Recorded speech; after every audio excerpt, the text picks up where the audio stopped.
Hello everyone, this is Vandita from Sri Venkateshwara College of Engineering.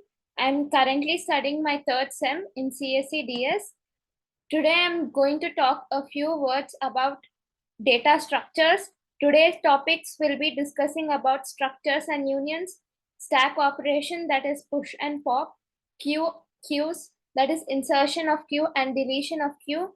Last will be going to discuss about the linked list, insertion of linked list and deletion of linked list. First, let's discuss about structures and unions. Structures. What is structures? The structures in C is a user-defined data type that can be used to group items of possibly different types into a single type. The struct keyword is used to define a structure in C programming. The items in structure are called its members and they can be of any valid data type. We know that data type can be integer, floating point, boolean, character, string, etc. Let's see how C declaration for structures goes on. We have to declare structure in C before using it in our program. If we don't declare structures in our program before using it, it's not possible to use structures in C. We need to declare structures along with their data types. Now let's see the syntax for declaration of structures.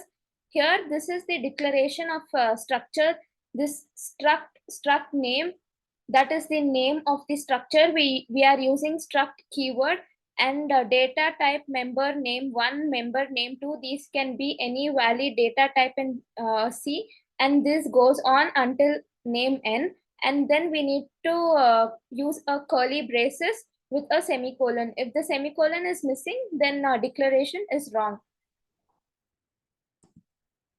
This is structure in C. This struct is the struct keyword. This is a tag or structure tag.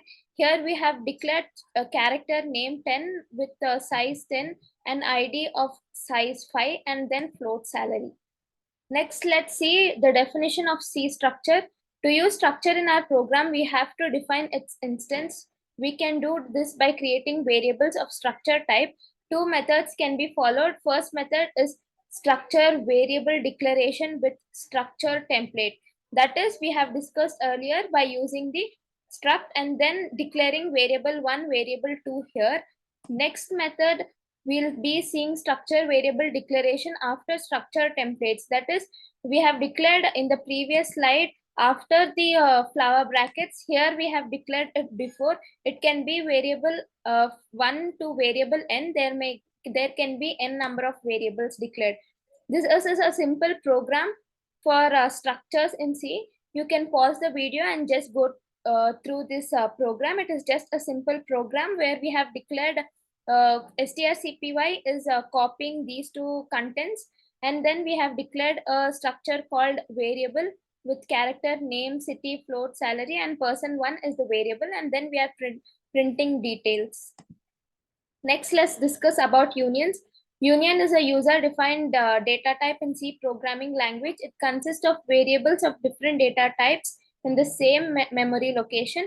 We can define a union with many members, but at a given point of time, only one member can contain a value. That is, any number of unions can be used, but only one will be active at a particular time. Let's see the syntax for declaring a C union.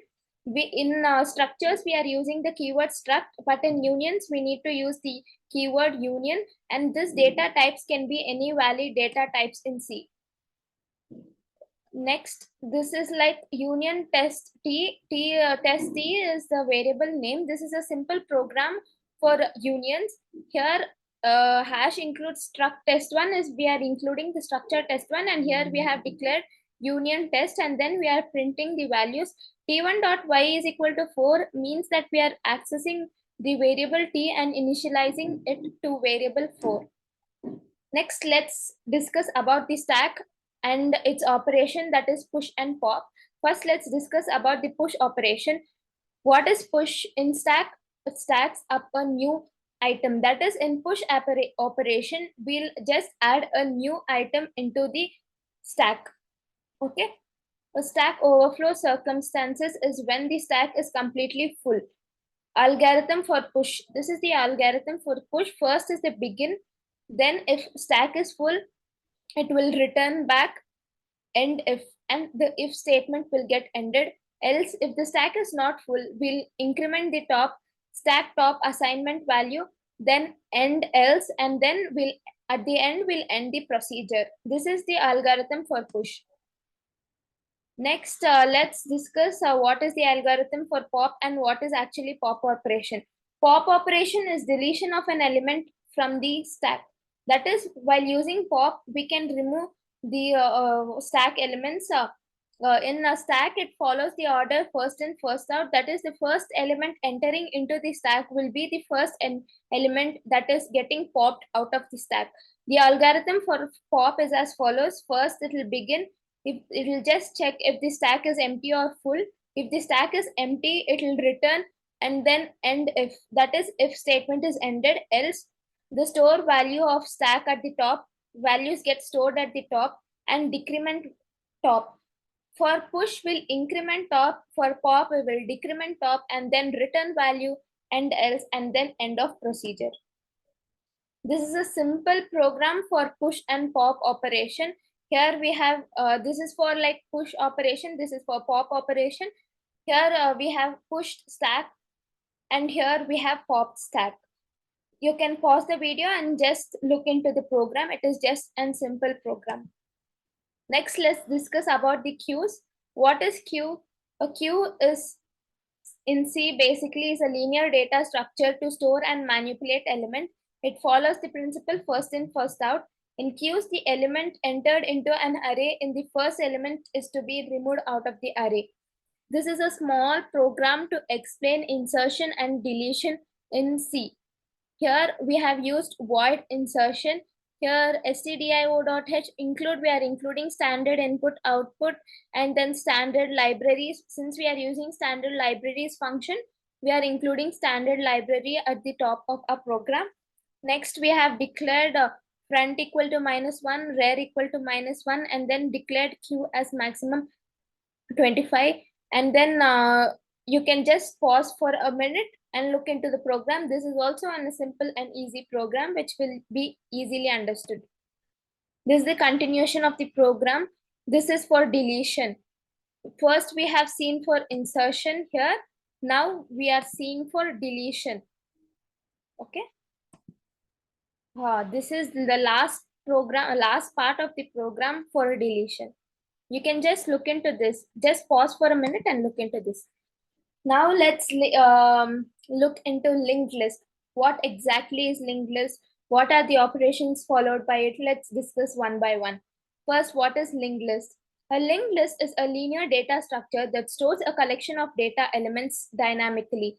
Nodes. In linked list, elements are stored in the form of nodes. Nodes represent those data elements and links or pointers connected to each node. Each node consists of two fields, the information stored in a linked list and a pointer that stores the address of its next node.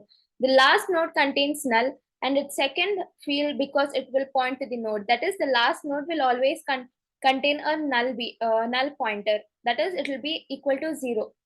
A linked list can grow and shrink in size as per its requirements. We can reduce and increase the size of the linked list as per the user's perspective. It does not waste any memory space because in linked list, when elements like extra space is needed or extra space is not needed, the extra memory will just be stored in the memory space and can be utilized later. So the memory is of no use. Memory doesn't get wasted. Next, insertion at the beginning. In linked list, we can insert element at the beginning, in the middle, and in any specified position. This is a simple program. This is to create a new node, set the value of the new node, pointer to the new node. This just comments. You can just read the comments and then go to the program. Next, insertion at end. Let's look how we can insert at the end. This is void insert at the end. We are instructing it to insert at the end. And here are the comments creating a new node. These are the procedures to be followed to create a new node, to set the value of the new node, to make new node. If the list is empty, what to do? These are all the functions. You can just pause for a minute and then look into it. Next, let's discuss how to insert at a specific point. As I've already said, this is comments, and then you can just look into it. It is a very easy program. Just pause for a minute. And even in deletion, we can delete it in the front end, in the rear end, that is in the last, or in any specified position. Here, void delete at the beginning means that we are instructing the program to delete a node at the first end. That is, the first node has to be deleted. These are the procedures to be followed if the link is already empty. If in an empty list, empty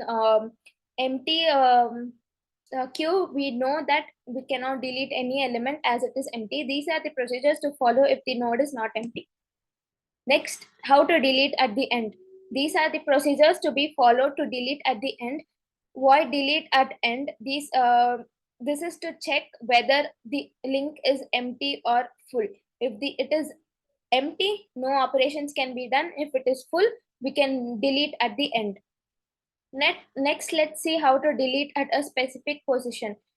If the first we are looking if the linked list is already empty or it is full, then we are just declaring structure nodes, and if a position equal to 1, we are giving few comments, and this is just an arguments to be followed. Thanks for watching. Hope you have understood all the concepts. Please share, like, and subscribe. Thank you.